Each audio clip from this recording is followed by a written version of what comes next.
अभी corona virus का संक्रमण चल ही रहा है कि इसके बाद एक और नया वायरस व्हाइट फंगस या ब्लैक फंगस के नाम से जाना जाने वाला वायरस आ चुका है, जिसकी वजह से आम लोगों में भय व्याप्त हो गया है।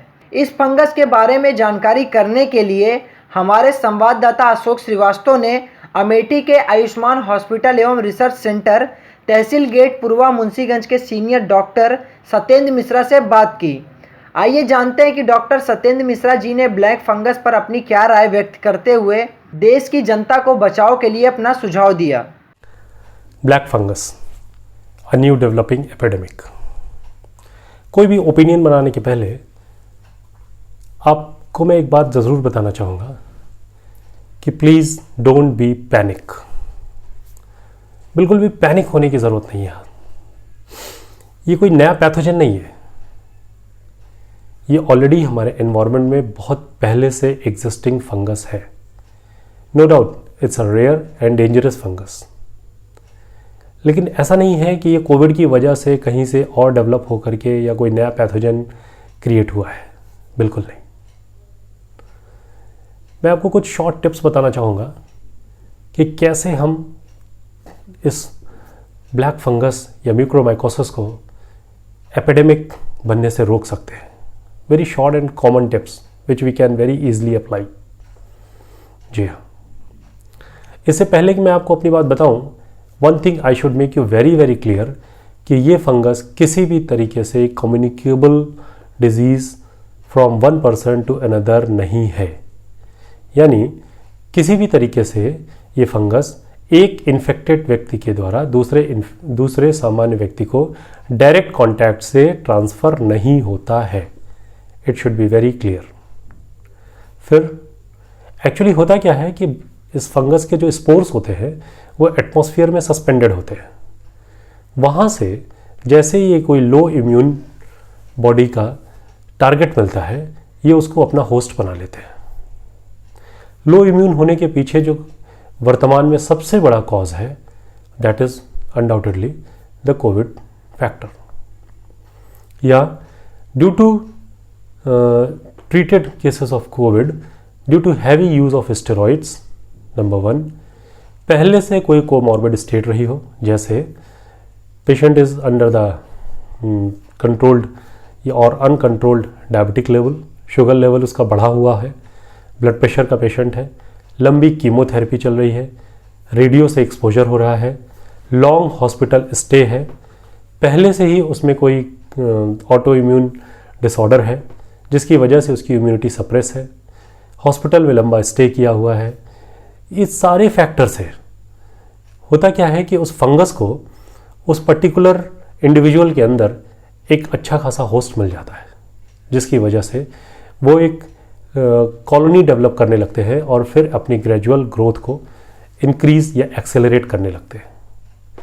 जब फंगस एक बार बॉडी में इन्वेस्ट कर जाता है तो जो प्राइमरी सिम्टम्स हमको मिलते हैं उसमें कॉमन सिम्टम्स आ जाते हैं।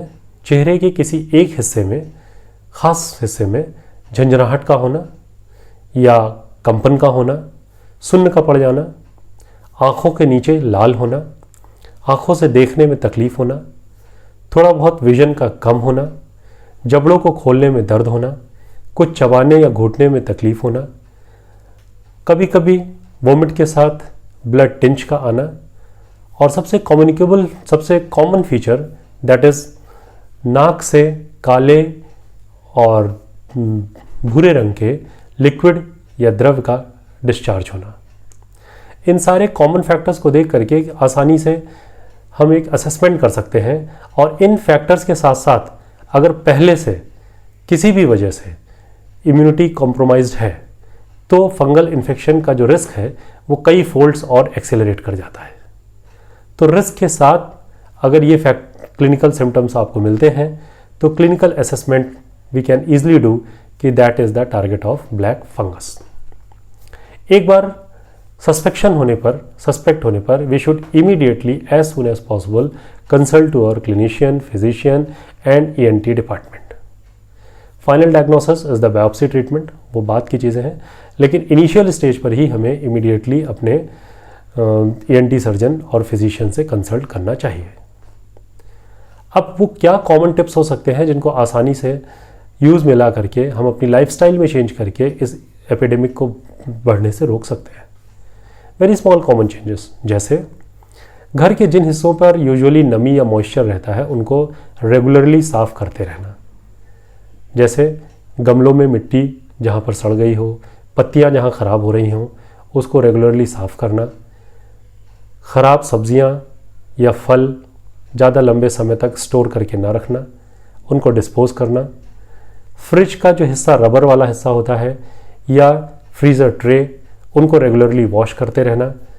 और ये देखते रहना कि जो कोमॉर्बिड स्टेटस है, जो पहले से प्री एग्जिस्टिंग बीमारी उस इंडिविजुअल के अंदर है, वो वेल कंट्रोल्ड रहे। That is very important. यानी जो इन्फेक्टेड पर्सन है उसका शुगर कंट्रोल्ड है, ब्लड प्रेशर कंट्रोल्ड है, किडनी डिसऑर्डर कंट्रोल्ड है, कीमो रेगुलर हो रही है, या जो भी उसके फैक्टर्स हैं जिसकी वजह से इम्यूनिटी कॉम्प्रोमाइज़ थी, उसकी अलग मॉनिटरिंग होते रहना। ट्रीटमेंट के साथ साथ जो फैक्टर्स मैंने बताए, घर की सफाई का रखना, गीले कपड़ों का स्टोरेज ना होने देना, नेज़ल ट्रैक यानी नाक के रास्ते को एकदम क्लियर रखना, जिसके लिए steam inhalation can be the one of the way.